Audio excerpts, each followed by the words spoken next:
Uja, UBEN NEFERRRRR, good rising and great awakenings, and welcome to day 20 of this 21 days of self-care global prayer healing post-traumatic slave syndrome with sound. And I don't know about you, but I've been through quite a transformation, and I'm really grateful, pleased with the results, looking forward to what's going to come after it's completed. And this is the self-care summary and commentary session. All right, so let's start with the reflection on the Sankofa Step. The Sankofa Step for today, step number 10, look in the mirror. Growth and change are continuous. Self-assessment. None of us have arrived. We have just agreed to take the trip. And what a trip this has been, huh? My goodness gracious, when I started this, I had no idea all of this was going to erupt. Okay, so my self-reflection. How funny, look in the mirror. Growth and change are continuous. Well,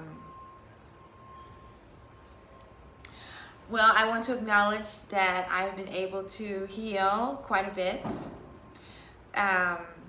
Went through all of this without panicking. I stand with the protesters, but I didn't feel like it was my place to be there. And I just kept moving forward with my self-care, and I was able to transform my mindset and my consciousness about the situations going on in the world. I learned how to apply the teachings that I've been studying regarding the mystical perspective to injustice in the world. I've worked hard on releasing my heart of RU and negative attachments to outcomes. And I've accepted that everyone has RU that we don't know about, even the people that were murdered, even the murderers, and yet I'm still able to speak out against injustice without, I mean, you don't know how I was.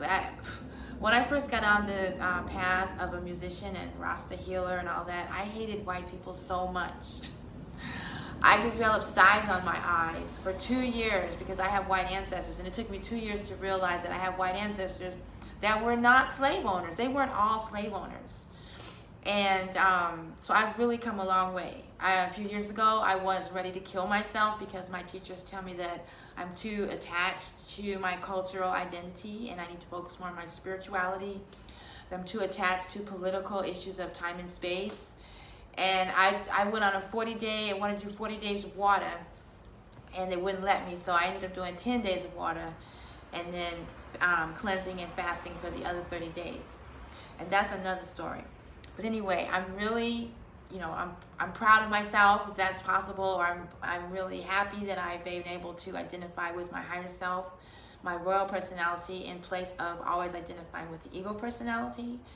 We've been studying that in the classes, but during this 21-day self-care challenge, I actually able to apply it to my personal life.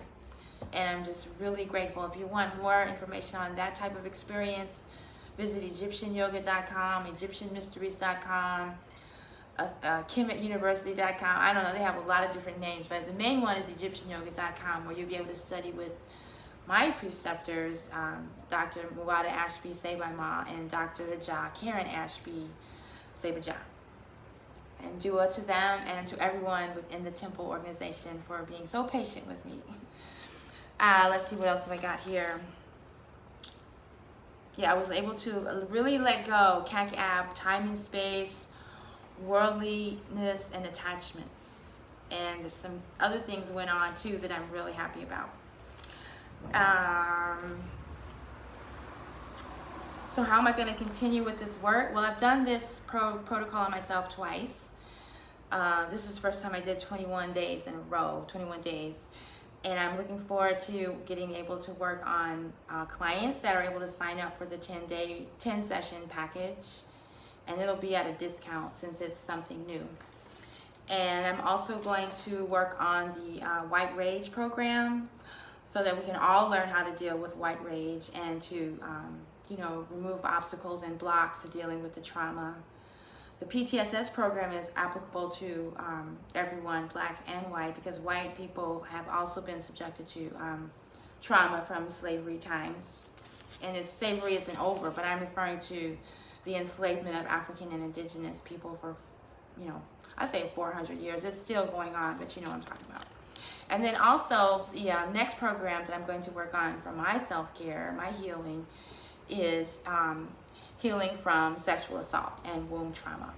So I'm really excited about that.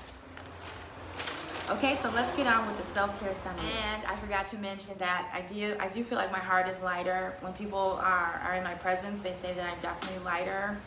And I'm really excited about the new tones that I've added to the KemeTones repertoire. The solfeggio frequencies, which, like I say, I still have to do some research, but I'm sure they're comedic somehow. Selkets for liberating fear. Selkets for liberating guilt and fear. Nut, undoing situations and facilitating change. Kepra, transformation and miracles, DNA repair. Net, connecting relationships, or Nit. Aset, awakening intuition. And Ma'at, returning to spiritual order. And I posted the KemeTones chart in the previous video, and I'll be doing a lot more work with those tones. So for today, we're dealing with the full moon in Sidereal Ophiuchus in HOTEP. So I worked with the tone for Chiron, which is connected to Imhotep or Ophiuchus, and the tone for the full moon, which is Jehuti. And I also, it's recommended in the protocol to use the sun, the solar fork. And I use that along with the Selket to eliminate these limiting beliefs of guilt and fear, to illuminate, to eliminate, to liberate. And then also when working with the kidney, it's advised to use the Anpu fork for opening the way. So I used Anpu with Ra, and I used Anpu with Jehuti. Right? So I did the meridians. I used the kidney and the bladder. For the meridians, we worked on the kidney and the bladder. Rage and terror are always present. The kidney and bladder meridians mediate the freeze response and the kidney and bladder meridians mediate the freeze response and our sense of safety.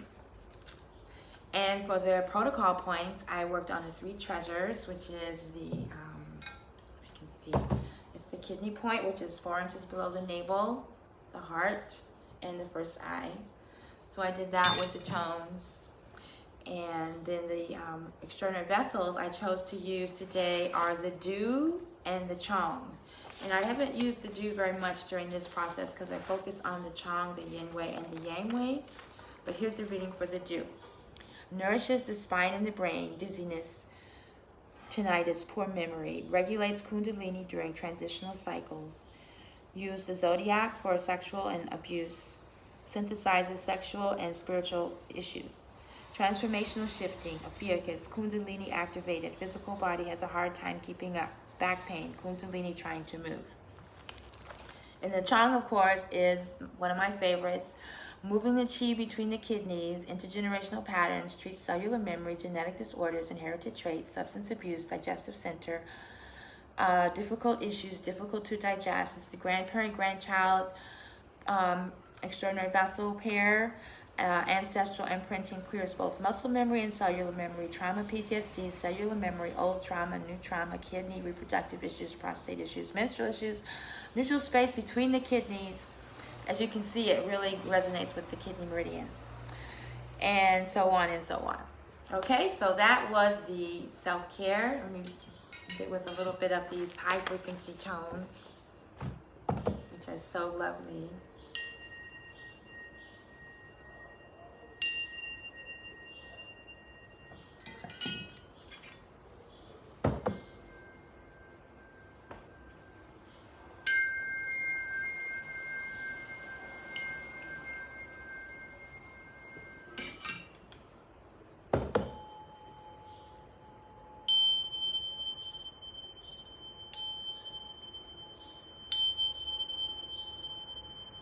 Right.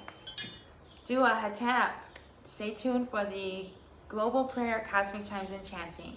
HOTEP.